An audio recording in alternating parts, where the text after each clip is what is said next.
All right, welcome back. All right, welcome back to The Devil in Detail, the Grendel Reread podcast. I'm Eli. I'm Ben. I think it's our 136th, 7th? Third. Somewhere up there. All right. It's in the 130s. Big special episode. We don't need to delay anymore. We have a triple threat, fly in the wall, take you back in time, 30 years of creative collaboration. We've got Matt Wagner, Steve Seagle, and Paul Grist. All right, welcome guys to The Devil in Detail. Hello. One for all and all for one. Yes, all right. It is always such an honor to have everyone joining us. I don't know what to say. Just thank you all so much. We're going to talk about Devil in Our Midst, the incredible devil tale that we've been going through, Grendel tale that we've been going through. Which chapter are you on now, Eli? I think we've done up to 3 right now, and we have 2 more left. So we just had the reveal of the crucifixion of Grendel Jonah and the mask reveal. Oh, there you what have we there? There we go. On a ridge. There it is. Oh, really nice. Oh, I don't so have yeah. visual aid for everything, but well, that's true. Yeah. There it is. There it is. Oh, beautiful. Yep. Nice. Love it. Every page is a masterpiece when Paul Grist is drawing. I agree. And that's the thing I've loved most about your podcast is knowing how brilliant Paul is and how brilliant Bernie's colors are. And then if you mention me, I don't care, because those are the 2 things you got to focus on. I mean, how do we juggle what genius what to we need focus to on? mention, Stephen T. Siegel, is that you wrote the very first Grendel tale that appeared That's where we're going to start. on the flip side of the original Kamiko Grendel number 40. So that's right. quite the claim to fame. You and Ho-Che Anderson. I thought at the time, and I still think now, that you knew a lot of better people you could have asked for that gig, but I'm glad I got it.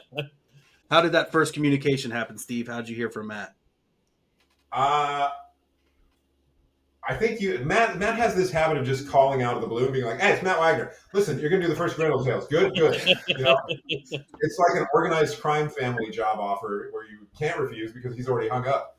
And I think something we like met that. though. We met though on the I think on the Mage tour, right? You interviewed me for can't remember what, but something, right? Well, the first time I met you, you fell out of a van in Boulder, Colorado, high as a kite, and did a signing at Time Warp. And then the second time I interacted with you, I interviewed you, I think, for the Comics Buyer's Guide. I was doing a column that lasted 5 minutes, and then I was like, I can't do that.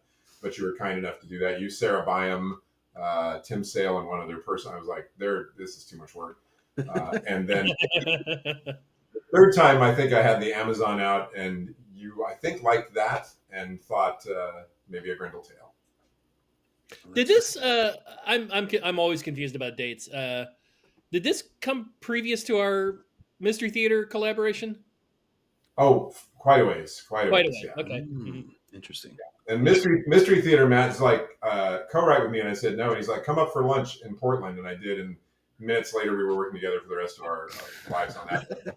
But what Matt does brilliantly, aside from kidnapping people and making them work for him, is let them do what they do. Like, Matt seems like this force of nature creative, knows exactly what he's after every time. And it's intimidating to think, well, I can't work with Matt because Matt is Matt.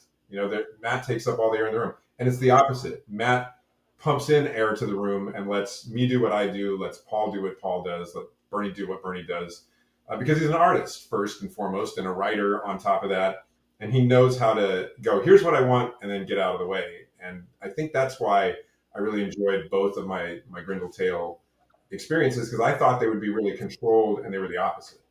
It's always been my opinion about collaborating, and especially when I first started writing Grendel for other artists. My thought was, I can draw too. If I want that kind of control, I should draw it. The only reason to collaborate is to look at somebody else and say, "Come on, bring what you got. Let's see what we can cobble together as a team." And the same was true then with Grendel Tales, where I just kind of, I had constructed this kind of overworld, the world of the future where there are Grendel clans and there's lots of different Grendels, which just opened it up for creators to come in and go, all right, here's my version. Yeah. And I didn't do much, like for instance, on Devil in Our Midst, aside from doing the covers, I didn't do shit. I just, Steve would turn in scripts, I'd go, good. And Paul would turn in art, and I'd go, good. And, same with Bernie's colors, so. You did do a backup for us, which was amazing. Oh, yeah, yep. Mm-hmm.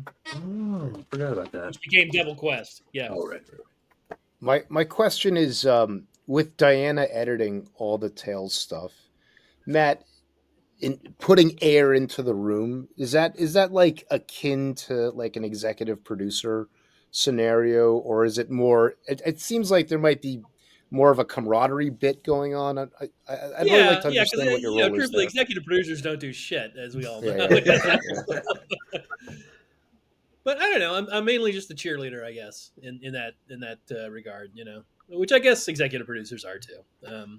Is there pre-pro that you would do with Steve or with any of the writers that you work with? No, it was always, we would approach them and say, here's our scenario. We literally have hundreds of years of story time you can wedge something into. Here's the general outline. Give me your pitch. And that was it, And I'm friends with a lot of the people that did a lot of these tales. We were all reading it. I mean, we were all fans. We were all following it. It's not like we didn't know what was happening in Grendel. Everybody knew what was happening in Grendel. There weren't 1,000 comics coming out a month. There were a few. True. Yeah, different day. Yep. And I'd like to say again that, Steve, you said you hadn't seen the film The Thing until recently. I saw it about a year and a half ago because my kids wanted to watch it for family movie night. Are you fucking kidding me? What? Never saw it. And I have been asked at many a convention how big of an influence it was. And up until recently, I couldn't even have that conversation because I hadn't seen it. I'm aware of what it is in the zeitgeist. I get what it is. I love it now that I've seen it. It's great. Yeah. But my interests at the time were Antarctica, which I was super into. I worked with Tim Sale on the Amazon. There was no internet back then. You couldn't go anywhere easily on the computer. So I was fascinated by places that I hadn't been and things that might happen there.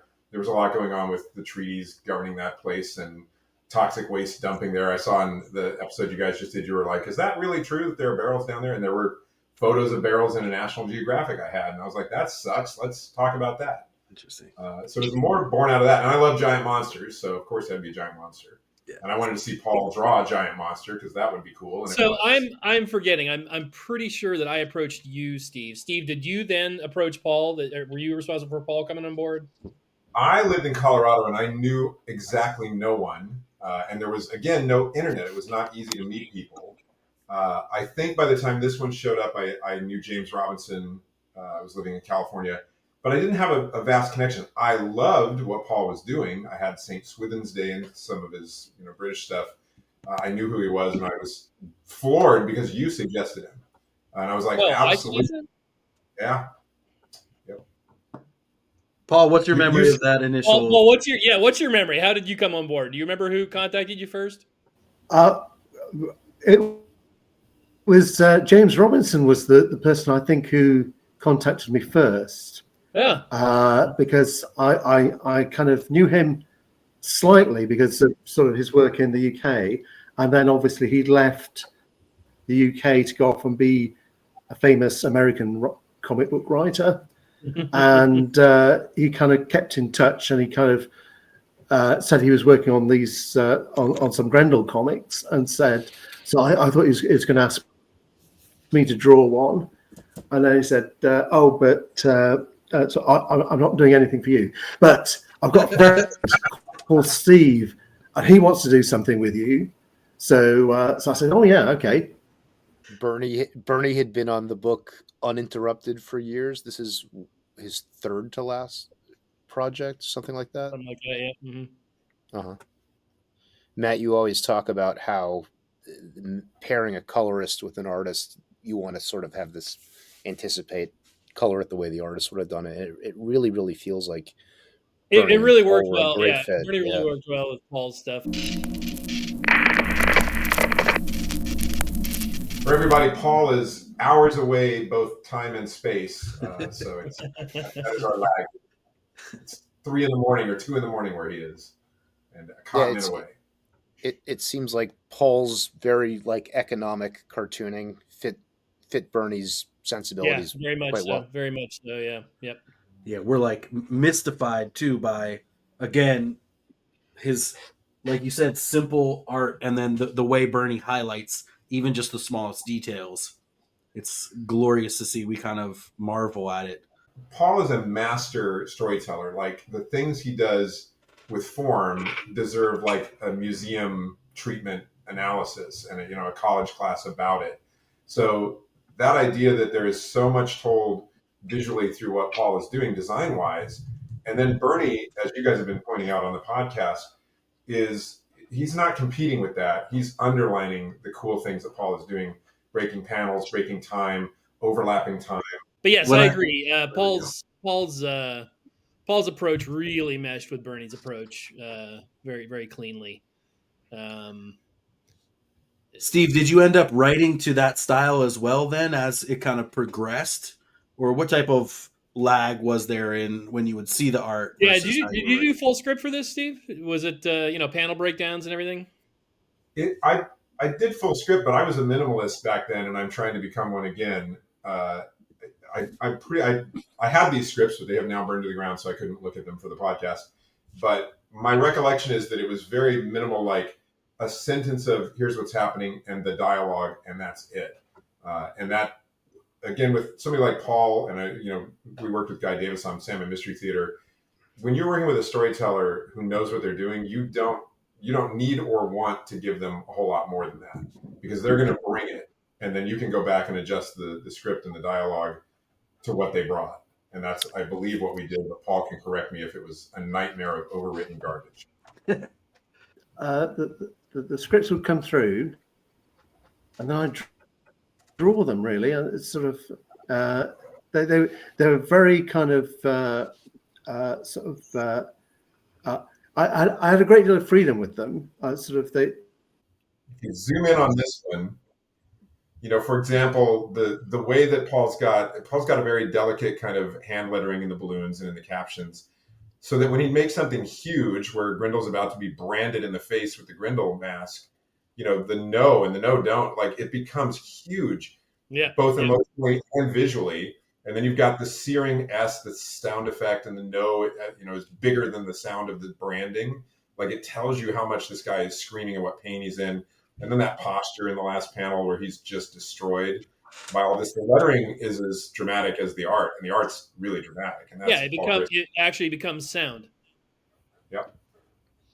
Yeah, and then Bernie does those things in the negative space too, which are like splatters or these almost like tie-dye visions or something like that too, that really, like something like this, that brings so much to the piece. Well, that's the Borealis, right? I mean, right, yeah. Mm-hmm. Like, and we were commenting that it looks like what would be like a computer generated background these days. Yep. But in no way is it that. No, and I want to point out everything Bernie colored, because Bernie had an animation background. Everything he colored was animation style, and by that I mean he was given an acetate of the artwork, and he painted on it on the back of the acetate. And what that means is you have to work backwards. So traditionally with painting, you lay down your base, then you get your main colors, then you get your rendering, then you get your highlights. His style, he had to work the other way around. He had to do the highlights first and then work his way back to the background. So a very unusual way of coloring, and he was really, really good at it. That was on the heavy metal project, I think, that he sort of learned like on the ground, like just like get it done, do it the right way. Yeah, most of the heavy metal movie was animated by Nelvana, which was a Canadian animation company, and they got that gig, so they needed a whole bunch of talent, and they were hiring up people left and right. And Bernie really didn't have much of any animation experience, and they needed so many people. If you could just draw and had any kind of art history and skills whatsoever, they're like, yeah, good enough, we'll make you fit. Nice. Well, okay, so then let's paint the picture too of what working on this was like at that time. Of course, again, we said no internet, there's no Google Drive. So let's see, Steve, you're writing it, and then you're sending the scripts to Paul. Paul's drawing it. He's sending Physically mailing them, right, Steve? right, Yeah. Well, yeah, and also let's not forget Diana, the of ever course. present Diana Schmidt. So this stuff is going to Diana first. She knows the Grendel lore inside out, or it did at the time at least, or convincingly convinced me she did. If she didn't, so she was catching most of my screw ups, letting me know what the problems were. I would adjust that. Then it would go to Paul via FedEx, right? Everything was FedEx, and it's days before Paul gets it. And no one can afford to call somebody and find out because it's $50 for the first minute, and it was a very different era. So Paul would pencil it. Pencils would come back to Diana. She would go over those with Paul. I doubt there were adjustments, maybe. I would get the pencils. Again, I had all of this. I wish my house hadn't burned down. I could have shared it all with you. I still had all the Xerox in files. But, the pencils were brilliant. The pencils were what you needed. And then I would go back and adjust the dialogue. I like to rewrite dialogue after art is drawn because you can usually get rid of huge swaths of it because the art will do it instead. And then back to Paul, the economy, the nice thing about it was that he was doing his own lettering. So that saved one air freight shipment in one direction. And then he would ink it, send it off to Bernie, go back to Diana, and Diana would get it to Bernie, and Bernie and Catherine would do what they do with the colors. And Bernie, let me point out, was in Canada, so we have 2 international shipments. Wow. Yeah. Okay. I'm known to lose money on any book I touch, and this one I really wanted to sock it to. Yeah, I was gonna say, where did the money? I mean, that's like Dark Horse just puts up that money for it. It seems insane at this point to think about that. Yep. Well, especially considering how convenient everything is with internet transmission nowadays. I mean, Yeah. Well, Grendel Tales was a big book back then. It was a huge moneymaker for Dark Horse. So, okay, so then, and then, so how do you get Paul's art onto the clear? Well, they would go to Dark Horse. Dark Horse makes a photostat of them, but instead of printing it on photostatic paper, which is solid, they would print it on acetate, which gives you that see-through thing. This is similar to the technique I used on Mage, the blue lining technique. Yeah. Again, another obsolete coloring technique. But you would photostatically print that artwork onto acetate, and then those acetates went to Bernie. Okay. And yeah, I want to get the Paul. And the thing about that is there's a real, you only get one copy. You better not fuck it up, right? Right. You better know what you're doing and get it right. I can't recall Bernie ever asking, hey, I fucked one up. Can I get another copy of that? I don't think he ever did. So. And I want to point out, Ben and Eli, what you were talking about, which is that this blue line, this backwards acetate painting, these are just dead arts at this point. Like, there will not be more comics. They're alchemy. Yeah. And to think you're thinking backwards, basically, or how you're laying down your lines and your colors and stuff like that. You have to think your first layer, your second layer. It's I can't even wrap my head around that first page you had there of Grendel floating in the water, and then Eli, dig that up in chapter number 1. Okay. Nice. So look down there in the water, and in the water that's in the bottom of the boat. So all those pale details, those are the ones he painted first. And then he had to lay in the darker aqua color over top of that. And that's the antithesis of the way you would paint it on paper. On paper, you would lay down that dark base and you would lay highlights on top of that. So it's a very peculiar way of thinking about approaching color and color application. Yeah, I like alchemy. I've heard people talking about like folk art when they fold in those old methods, like the people that go wild with screen tone, in 2025. It's like very folksy. Well, duotone board. Does everybody know what duotone board is? Oh yes. That's alchemy at this point too, For viewers that don't know, it was illustration board that would come, and in the board this was used a lot by artists in the 50s, late 40s, 50s, and early 60s. There were two grid patterns laid in like this, and then you were provided two chemicals in bottles, so it looked like a bottle of ink, but it was clear. And with a brush, you would apply that, and it would make one or the other or both of these grid patterns appear and thus become tone. Yeah. And again, a strange, archaic technique and technology.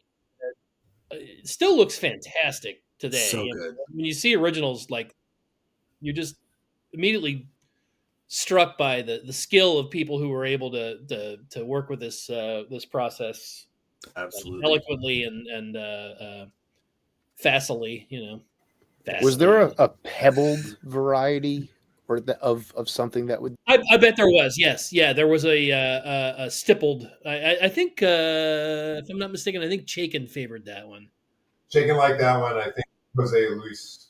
Yep. Is that one? Yep. Mm-hmm. Paul is back. Let Paul say Yes. whatever Paul wants. Yeah, Paul, let's hear from you. Paul, now, come on, say it.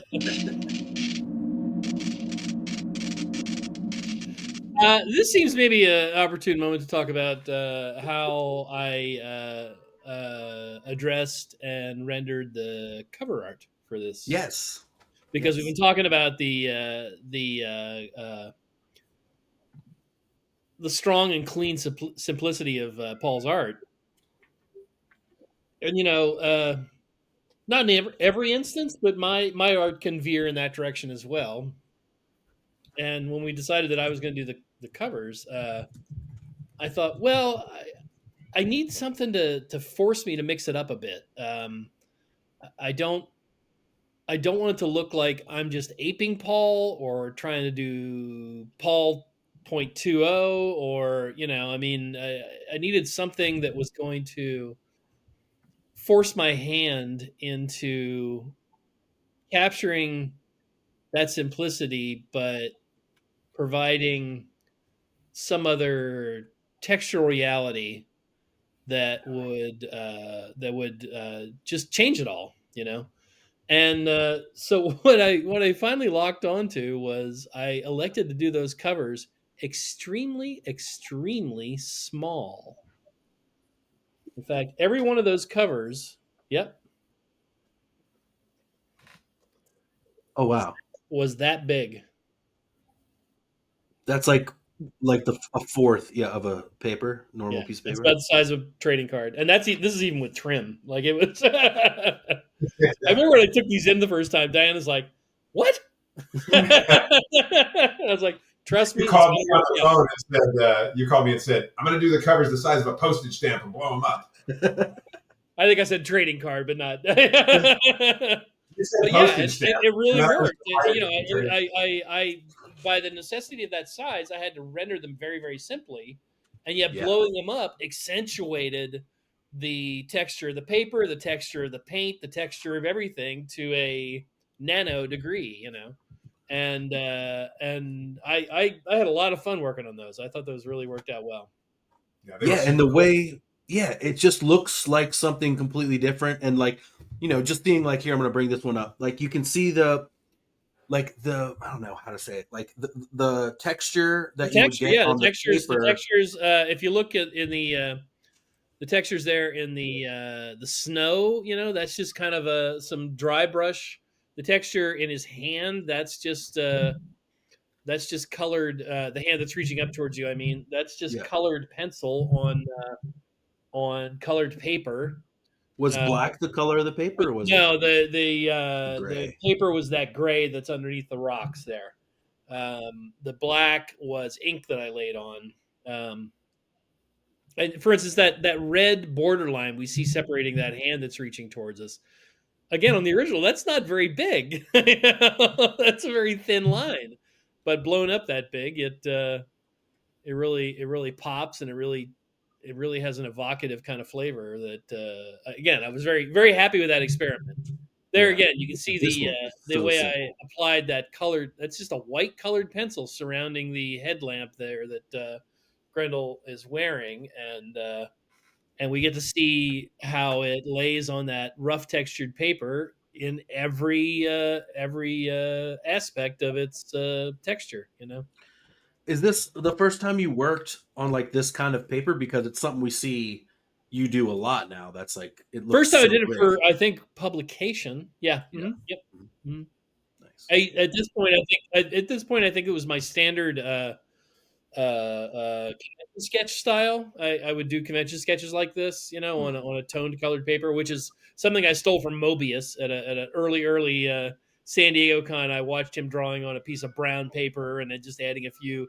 I was like, oh shit, you know, because that's the undertoning of a painting. That's, you know, when a painter goes in, he doesn't work on a white canvas. He tones his entire canvas with washes and big chunks of color here and there, and then he pulls up his details from that. All right, But let's anyway, here's the funny Diana line. I brought in this tiny little painting, and she said, "We're paying you X amount for that," and I said, "It's a creator-owned book, Di. I'm paying me X amount for that." Do you still have those originals, or did they make their way Yeah, out? I into sold them the- all. Yeah, they're out in the firmament somewhere. Interesting. A slight aside, but I did a book with Mike Allred called Vertical, which was half page width. I remember DC wanted to pay him half a page rate. Oh, I don't know how it all worked out, but I was like, it's still a page. It's just a smaller page. Yeah, yeah. So you're not rewarding artistic creativity at all, are you? Oh my gosh. I wanted All right, to so- ask about Go ahead. lore and the timeline and how important it is that this fits specifically. Like, Matt, do you know the year, or does it not really matter what the year is? Or Dude, I'm not the one to ask. I'm shitty about my own timelines and yeah. If we had Diana, she could maybe spotlight a little bit more. Maybe Steve knows. Steve, do you know what year this took place? It's not, no, because at the time, it was a little more fast and loose. You had it in your head in broad operatic senses of where things occur. And to be honest, I think I was terrified that I would fuck that up. And so I was like, now I'm going to go down to Antarctica and this and that and the other so that I'm not stepping on the Right, you're continent. not right in the midst of any urbanity. Yeah, right. Oh, Exactly. that makes And sense. I cannot remember for the life of me if the Alistair, the older Grendel, I believe he was in Four Devils. I think James and I orchestrated that he leaves and comes down to there. So in my mind, it would be. Yeah, I think you're right. I think you're right. Yeah. So, and But Four then- Devils takes place probably what 100 years into the Grendel clan thing, I would say. Yeah, but you had it way back, and I was like, well, what you were saying made sense to me too. But the only thing I do remember timeline was thinking that he shows up in Four Devils in a very backgroundy way, and I was like, I want him to be older and regretful and kind of, Yeah. of the round table from times gone by, who has a moment to live again in this story, and that I think is true, but it probably then does fuck up everything. But just as a note and a comment about how we were just kind of free and loose and kind of making shit up as we went along. On Four Devils One Hell, the one that James Robinson wrote, Teddy Christensen drew, painted, that Steve was referencing there. The final that all had to do with the skull of Hunter Rose that the future Grendels called the True Skull, and that's based upon medieval Christian mythology, something they would call the True Cross. Chunks of the cross in medieval worlds were iconic and held as relics, and it was always termed the True Cross. So we called that the True Skull, and for no reason whatsoever, Teddy drew it with a fractured circular hole in the center of the skull, and there was no. Of course, it's centuries later. A whole bunch of shit could have happened to it by that point. There was no indication, but I took that and later wove that into the entire storyline of Batman Grendel 2. So that's just a an indicator of, I mean, it's almost like we're musically jamming on this. You know what I mean? We just story elements come up, and you're like, oh, I'm going to take that and run with it over here, and so long as we come back to it later, it's all cool, Well, and you now shows up as well in Steve's original story. That's like the kind of that's who they're protesting against. Yep. How did you? I think I borrowed that from part of the Tim Sale run too, I believe. Yeah, it was. That's the the global. It's ostensibly the global government, which is under the Khanate, which is under the Khan. The Khan. I mean, the Khan has absolute power, but yet he still has, as with almost every dictatorial state, they still have some kind of parliamentary world underneath of them that they give lip service to as having any kind of power, which they don't. So that's. I love that they would have jackets that say "You Now," because my story is very much about who you are in the moment, right? It's like you're sent down to be a leader, but you want to be a lover. You're sent down to be a career, but you want to be a civilian, and it's who you are now that kind of matters when this thing unlocks. And I love that was just like, in Paul's lettering sense again, billboarded all over the place. I think there's a couple different times where the guys who are gone crazed, they're saying "you now," but it's written like "Why are you KNOW?" Yeah. But it's like they're I love that. I love seeing. I don't know. Honestly, one of the things I can't get off of is like, I just want one of those jackets. They're amazing. They look really cool. I keep saying, I'm like, Jesus. So I wish, Eli, you have plenty of look. Hold up there. You got plenty of Grendel merchandise clothing. Oh yes, I went when we started the cast. I went and tried to buy them all up. Mm-hmm. This is one of my favorites. I want to give a plug to a company I have no stake in. But I just yesterday on my birthday got a replacement of a Ben 10 jacket that a guy made for cosplay at a place called Varsity Base.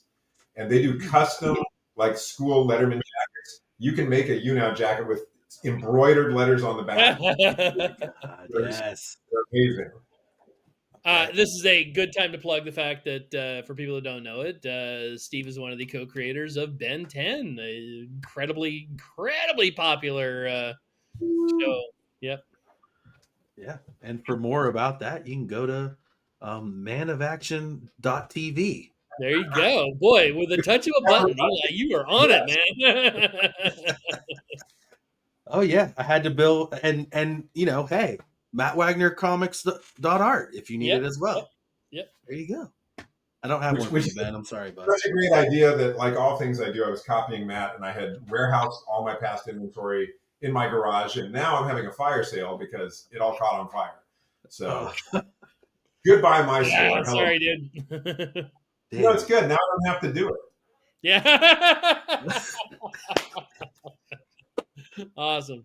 Oh, I was liking getting in the weeds of the Grendel mythos there for a minute. Is there, because Ben and I are always tossing things back and forth. Is there any time that you guys had thought about working together again or done another kind of Grendel tales? Or Steve, have you, on the shower toilet been like, oh my God, I just thought of an amazing new Grendel tale? Well, let me just point out, Steve's been very occupied for a while with real world problems, but Sure. I don't know, man. We just that tale he told about when I asked him to come up to Portland and hey, come up and let's talk about co-writing Sandman Mystery Theater, because I had written the first year, and then I said to Karen Berger, I have to go work on some Grendel shit, and I can't give my full time and attention to this. So, what do you think about having me work with a co-writer? And she was open to it, and I contacted Steve, and as Steve said, he came up to Portland, and we both were kind of like, is this going to work out? And then that evening, it was working out. All of a sudden, we were like, okay, now we're going to do this, and then we're going to do this, and then we're going to do this, and then we're going to do this. We were skipping through 3 or 4 storylines, boom, boom, boom, boom, boom. No, for Sandman Mystery Theater. Yeah. I love working with Matt, and anytime Matt calls and goes, let's do X, I will do it. But Matt doesn't need anybody. Like, the only reason Matt needs somebody is time to get through everything in his head. And Grendel Tales was that. It was like too many ideas, too much. And I don't like to be a lonely motherfucker, I mean, Collaboration's fun. Collaboration's really fun. You know, I mean, I have plenty of opportunity to do my own thing, and I do it. You know, but you started writing a lot more independently. You already wrote your own stuff, but you started writing for other people. We became obsolete to a degree for you because you can write faster than anybody, and you no, draw. but I don't. You know, there's always something that your perspective is going to bring to the table that I wouldn't have considered. You know, and that happened all the way through Mystery Theater, every step of the way. You know, I specifically remember the World's Fair storyline. We're veering off Grendel here. Sorry, guys, but Sorry. but the World's Fair storyline, you had done some more significant research about the World's Fair itself, and you kept coming back to me with like, "Hey, what about this? Hey, what about this?" And that was just like, "Oh, this is what I love about this." You know, like I'm. Yeah. It's not all just down to me. Somebody's bringing more things to the table, and somebody's fleshing this out better than I could have done by myself. And well, that's why that project was so much fun. Like Matt, just every year he'd be like, "I gotta quit, man. I got too much stuff going on." I'd be like, "No, stay and do this, stay and do that." So my job was just keeping him there, whatever that took, because it was fun. And the whole, like, I'd known you for a long time before even the first Grindel Tales, and my assumption was you're a control freak, you know a lot, you're too good, so you don't need people, and you're going to drive them nuts. And it really was the surprise of how open you are to everybody you work with. And I've talked to many of them, you know, and it's like Matt lets people play in his play box. You come up with ideas and go, "Oh, that'd be even better if you had this knowledge," you know, and then it's like, "Oh, that is better." It's not like you're trying to drive a car. It's like you're giving us keys and going, "Joyride, motherfuckers."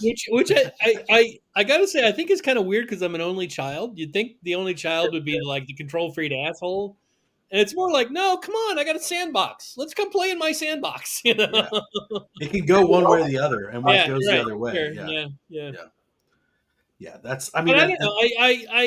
I would love to work with Steve again someday and on something. I don't know what. We'll see. You know, more Grendel Tales. Again, he's got some real world stuff he's working through, and you know, my house burned down. I've said it 11 times. It's all good though. It's what would happen to a Grendel, right? Everything would be lost and they'd start over. I think I'm building up for the future. I do want to show. I have two other Paul pages that are one you just talked about. Oh yeah, right on. Great. Oh, cool. Look at how beautiful that is. Oh, one of my favorites. I know you were just speaking the praise of this page, and I'm like, I still got that. Let me as an artist point out. What you have here is that the first panel is supposed to be the highest panel, and in fact, it's the figure that's the lowest on the page. And you know, this character's coming up. Oh, it's just a beautiful layout where all the figures, if you look at them, are basically on the page in almost the same physical space. And yet you feel them raising and lowering, you know, in a way that is so effective. Oh, Paul's just really great at this shit. Yeah, and nobody could pull off a layout like that. I mean, it has so much motion and doesn't. And then the last page that I've got is, of course, because I love a romance, and this is a fucked up romance in my mind. Oh, those are the best ones, pal. You know it.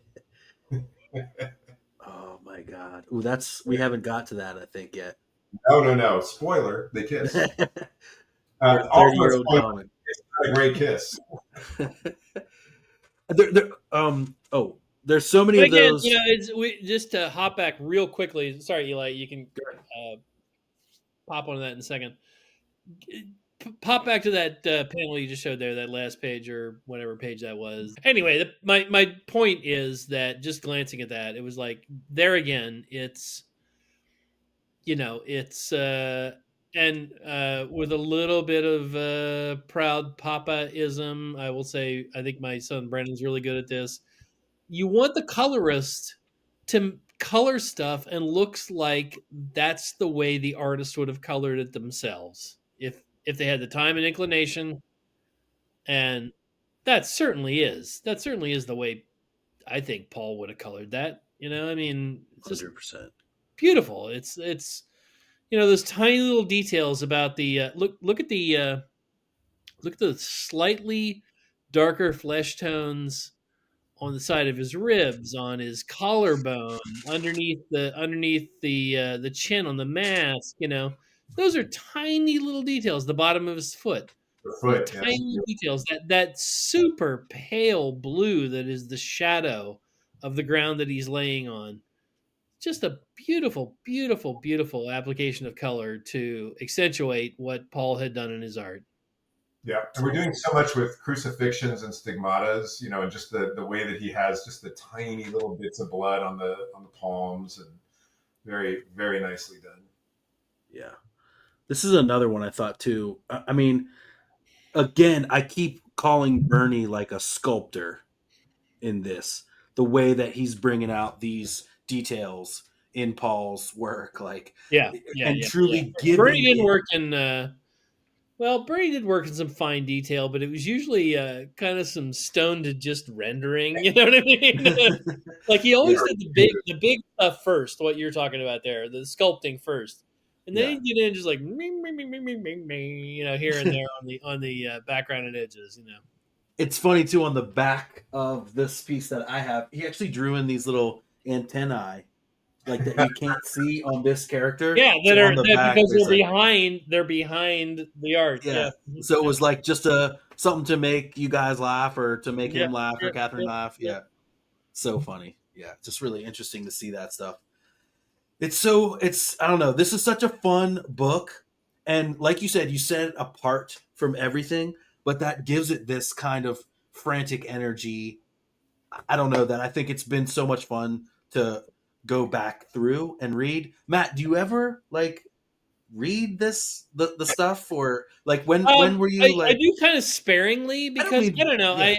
I feel like with my own work and the work the work that I kind of generated and inspired with Grendel Tales, there's a danger of falling into a hole of there's somebody that's really huge in our industry that quotes himself quite a bit that I won't name, but this is like, oh, come on, man. Really? I don't want to fall in that trap. And, but I do, especially with the Grendel Tales, where, of course, I had less to do with what actually turned out on the page. I every time I go and look at it, I'm like, my God, these guys were good. And they took this tiny little kernel of an idea and a structure that I provided, and whoosh, just shot it off into motherfucking space. And Stephen Paul did that. Darko and Edvin did that. I mean, it's the legacy goes on and on. It's really great. And I have to say that though Matt and I are similar in age, tragically he was far more successful far earlier than I was. Good for him. But I grew up reading Grendel, and Grendel imprinted on me for sure this idea that I don't want to do the same thing twice. My career is, if you like my last book, you'll hate my next one, because it's not going to be anywhere in the same ballpark. That came from reading Grendel, right? That was like the first 12 Grendels are not at all like the next 3, are not at all like the next 4. And then Matt does 2 and 2 of these things that are, and I love that. I was like, that's who I want to be as a creator when I grow up. And that's who I grew up to be. And fuck that, now I can't sell anything because I don't have any kind of... Hey, you created Ben 10, motherfucker. You're okay. I'm okay.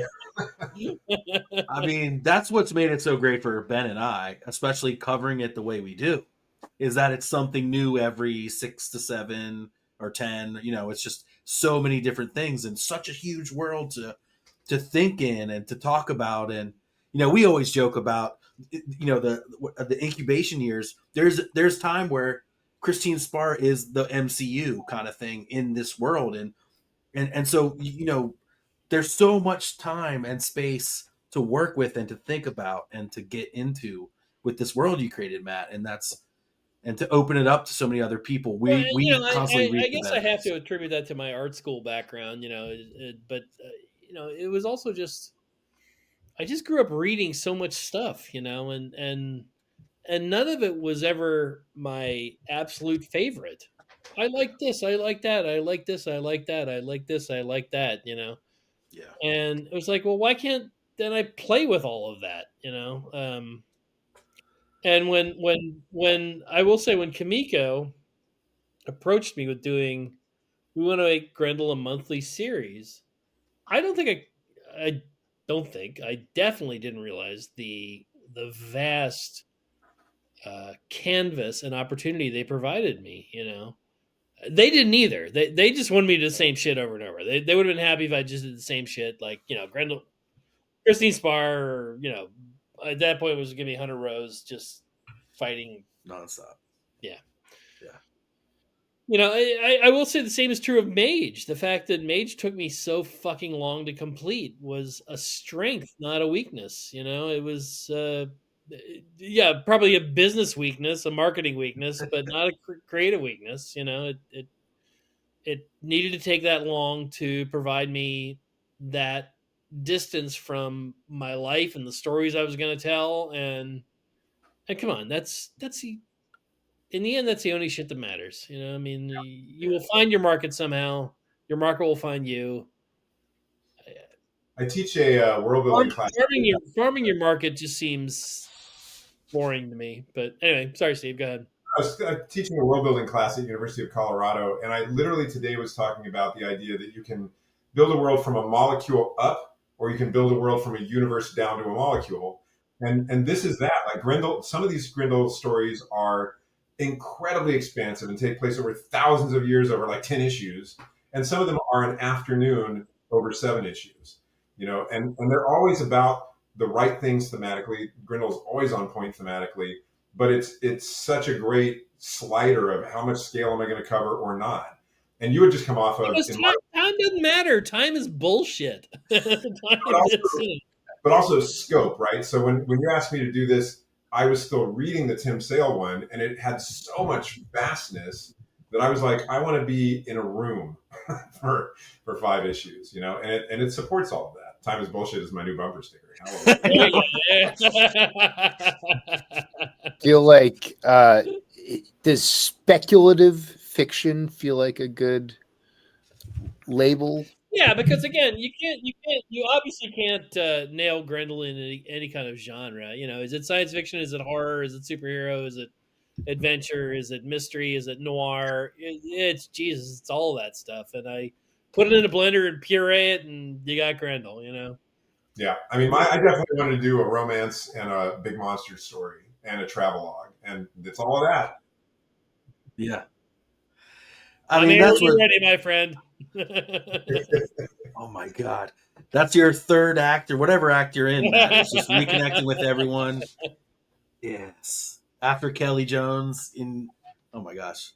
Like I told you, I restarted reading the Dracula book. I never read it, and now I'm reading it because of your guys' book. And he's talking about the original novel. The original novel, yeah. Oh my God. Whereas the last book I read in my house before it burned down was the first volume of Dracula, and my house burned down. That was a barn burner, man. Yeah. Oh, there you go. Yeah, we thank you for your sense of humor, Steve. I know it's the saving grace. The posts he's been posting about, how he's getting past this in so many emotional and reality ways is just, dude. Amen. Bravo. I appreciate it. It's my family is we're a very dark humor bunch. I have 3 kids living with me. 2 I've adopted, and 1 I would if he wanted to. And they are the first to make the match joke and the smoke joke, and I'm just like, let's do that. That's a better way. And that's the world that you and Liesl provided for them. That they had the comfort to do that. I mean. Yeah. No, it's as bad things go, it's a pretty good one. Yeah. Yeah. Well, it's just so easier to deal with it that way because the other way is so much harder and full of pain. Yeah. And creatively, like I have a really good life in general, and so I love downers. Like I like things that are depressing. I like movies that make me cry. I like stuff that's upsetting, and I can confirm that it is better in media than real life. Yes. Yeah. Yes, it is. Yes, it is. Better to hear a sad song than to be a sad soul. Damn. Yeah, much like Grendel Jonah in the book we're reading, Yeah. It's tragic. Yeah, very much it's not going to end well, I'll tell you that. Well, that's I keep telling people, that's my whole dichotomy with Mage and Grendel is that Mage, for all its losses, Mage always has a happy ending. Always, Right. Grendel never does. Never. Grendel's always just like, well, that didn't work out. No, They scratched. Good. Oh, the issue 40 Grendel Tale with Ho Che Anderson. That guy barely survives, and he only survives by expunging Grendel completely. And this one for me was still going to crawl through the rest of his life, like marred by that experience. Yeah. And this one I wanted to be the inversion of that, which is not as happy. Yeah, I mean, I don't know. I wish we got to talk to Paul a little bit more, but it's really cool to. I think Ben and I are always talking about, and let's talk about this for a second. Paul's art is so much different than all the other art that we've worked with, especially for Grendel Tales. The only one that's kind of like a cartoony, like realistic. So again, sorry, Steve, you recommended him to Matt, or I was reading his James stuff, Robinson, and I loved it. But James was a very much a mover and a shaker. He wanted to. He's not dead, but I'm not in contact with him. But at the time, he was moving my career forward. He was moving people that he wanted to have prominence around. He worked at Forbidden Planet in LA and kind of ran into everybody, knew everybody pre-internet. And he knew Paul was a genius, and I knew Paul was a genius, but I didn't know Paul. And James was like, I'm going to put him in front of Matt, and hopefully Matt, because he knew Matt was asking me to do one. Let me just point out, that's the same way it worked with James and me. I ran into James at a con in Britain, and he gave me his first graphic novel called London's Dark, which is a terrific book that anybody should dig up. But I did the same thing then. I was like, well, let me search out James, and James then, very happy to hear, paid that forward, and yeah, like Steve's talking there. Go ahead, Steve. Yeah, well, and so that was, I didn't know how I would find an artist for my Grendel Tale, and luckily I didn't have to because James suggested Paul to Matt or Diana or whoever it was. But I was aware of Paul's work because I was getting I'm trying to remember all the names, Revolver and not 2000 AD, but the really offshoot ones. Yeah, there were a variety of British anthologies coming out at that point. Yeah, and I was aware of A1. Oh yeah, and that's where you first worked with James. Floppies, yeah, but yeah, so I was, when they said it's going to be Paul Grist, not at all what I was thinking for Grendel, and yet great, because that's not at all what I was thinking for Grendel. And when you talk about it as cartoony, one of the things cartoony allows you to do is be a lot more graphic, and he does this in Kane all the time. Like the murders are brutal, but because the dimensionality seems 2 instead of 3, it lets you stay with it in a way you couldn't otherwise. So he does that in this, like there are crucifixions and stuff. They're cartoony, and they get a little less cartoony when Bernie comes in and does what he does. But it abstracts it enough that you aren't wanting to kill yourself while you read it. Yeah, and there was no trepidation on your end, Matt, of being like, "Oh, this is too." I know you're never one to judge that way, but this was like too cartoony, or this is not realistic enough, or. What? Is it worried about sales? Well, no, not really.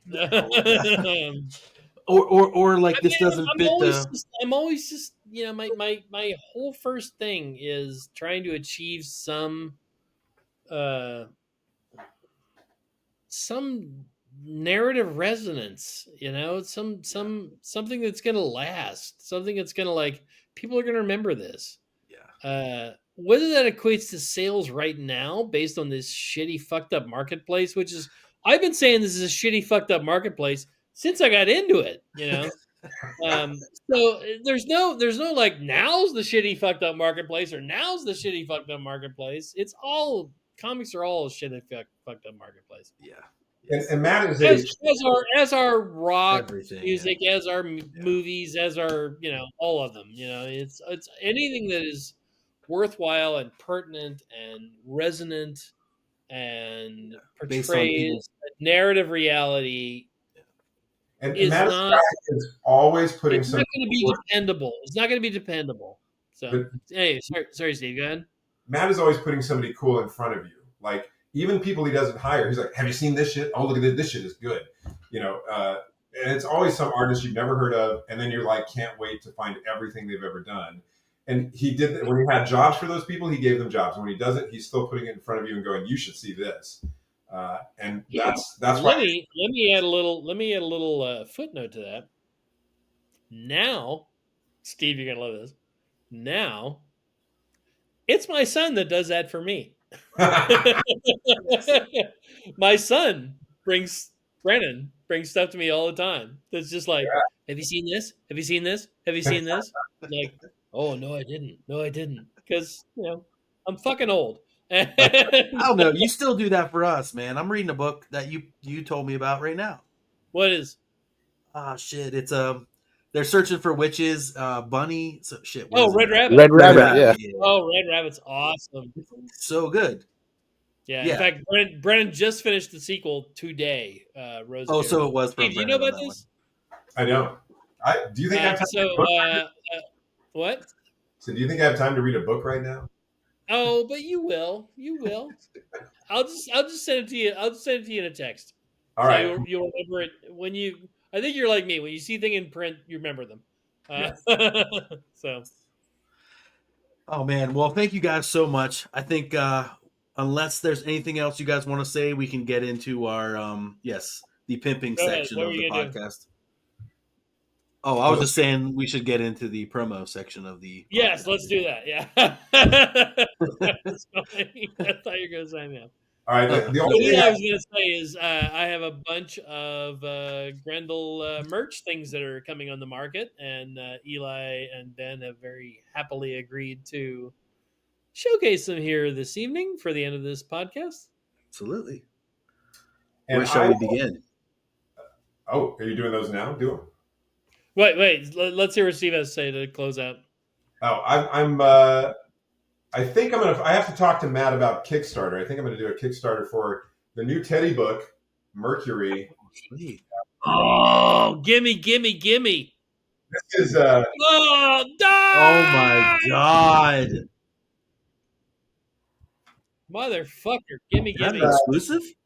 It's 240 pages, 240 images in random order that I got to order and then script. So Teddy didn't know what he was drawing, and I didn't know what I was writing until it was completely finished. It's now completely finished, and we're going to figure out how and where and when and why to put it out. But it's done. Okay, look, and I thought I was the experimental motherfucker. These two, him and Teddy, Jesus Christ. Oh my God! Well, if you want to work with an independent publisher, Steve, I'll talk to you. We'll figure out, and also talk to Eli. You were on my call list about how should I do this, and then things happen. And Eli's probably a better source than me. Yeah, but anyway, I'm constantly doing it myself. From Eli, he's doing it too. Yeah, absolutely, dude. That's very cool to see. I'm very excited, and we might as well use the graphic. It's like the Jodorowsky Dune Bible because it's like a. Yes, yeah. It feels like that, doesn't it? Right. Give me. This is how I worked. It's not exactly how you'll get it, but what you get is going to be interesting also. And there may be a version like this. It's amazing. Awesome. Thanks, Steve. And also you can go to manofaction.tv for more. If only I updated it, you could, yes. Hey, but if you've never been there, again, you've had a lot of shit going on. A lot of shit, Steve. All right, Matt, let's hear what you got, man. These are very, very exciting. Well, I have a variety of Grendel merch things coming on the market soon. And first thing we're going to talk about is the 6/8 Grendel figure from Executive Replicas. And I got to say, this is a really, really exceptional action figure. It has 24 points of articulation. Wow. Yeah.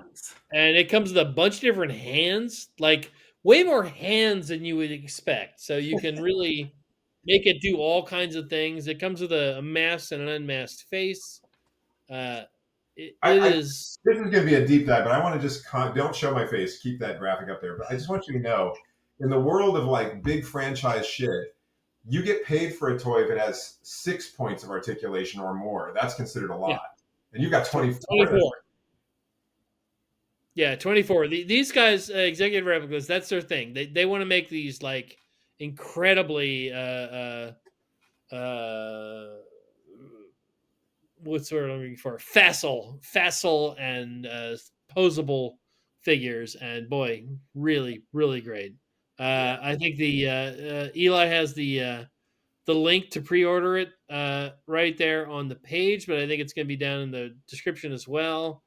And it is shipping from the manufacturer, I think, at the end of April, so it should be making your way into your hands, you buyers. Let's say beginning of June. But damn, it's a great looking figure. I've had this one pre-ordered for a very long time. I'm Yeah, excited. yeah, they took a while funding Oh, but this. quality takes time, man. Yep. Sale, sale, sale. And next up, All right, next up. Ooh, this is a big one. this is a big one. This is the Grendel game, and oh my god, you guys, this is really freaking cool. I'm not even a game player, and I realize how terrific this thing looks and plays and is styled. It's from a group called Off the Page Games, who have done things with Matt Kint and Colin Bunn, and they really know the game world, the gameplay dynamic, and man, they just have a terrific setup for this game. It's called Grendel, the Game of Crime and Mayhem, and, and you can play a variety of different characters. You can play Grendel, you can play Argent, you can play the cops, you can play the mob, and each one of those comes with a certain plus and minus. And it has a cool new game player, unique game player. What's the word I'm looking for? Device engineering architecture. There you go. That's All it. of those. Yep. That. Yep. Oh man, I'm looking forward to an LA Grendel game night here, where we're gonna get everyone together. I used That to should be have fun. I used to have about 2,000 board games, so I'll Yeah. Steve's a big gamer. Yep. Dang. Well, that'll be a good one to restart the collection with. So Steve, don't buy one of these. I will make sure you get one. Dude, you can't make a living like that. I got insurance money. There's Eli, there's Ben. I think I can afford 4. That's 3, in fact. Yeah. Hey Ben, I saw you flipping through something there while we were pitching. What do you have right there? A new comic you made, perhaps? I don't want to show it off. Let's see, man. Yes, you do. Let's see. It's really good. Don't make us beg for it, Ben. Ben has such a creative way of working. Thank you. What's it called? You can't wait. Hold it. My zine is called what's it called? Brushing Brushing Your Your Teeth is Not an Option. It's a Halloween comic that my daughter wrote the key scenario, and then I worked backwards on 13 pages of Post-its. So we had the whole thing up. Oh my God, Ben! How old is she now? She turned 4. She's Oh 4. my Yeah, God. she's fantastic. She's a terrific little artist. And so I made that. And That's amazing. thank you. It's really Yeah, good. awesome. I enjoy getting it. Awesome. Yes. The most All right. was when I didn't know anything. So keep her right where she is. Yeah, it's very interesting Don't let her to age, see man. like how she like doesn't care with the tools, and it's very gestural, but it fits together in a strange way. It's very alchemical.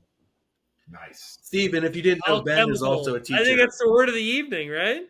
Alchemical. Yeah.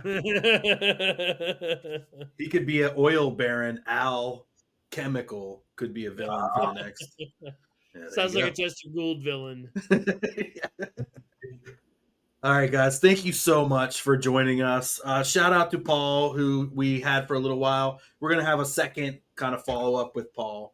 That's going to be really fun. Just thank you guys so I was much. sad that didn't work out cleaner than it did, but Yeah. whatever.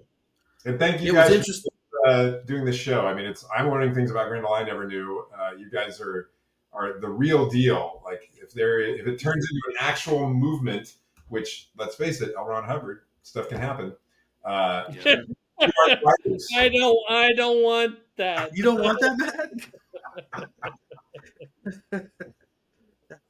Man, you never know. I mean, well, we learned it's stuff been an honor, in this man. episode that we didn't know. So it's like a, because it's so speculative and wide ranging, the conversation is organic. And join us in the comments, James Bravo and Haney and all the rest of Grendel. Our 3 fans by name. Thank you so much again. And until next time, Vivat Grendel. Keep on Grendeling. Gotta say yes.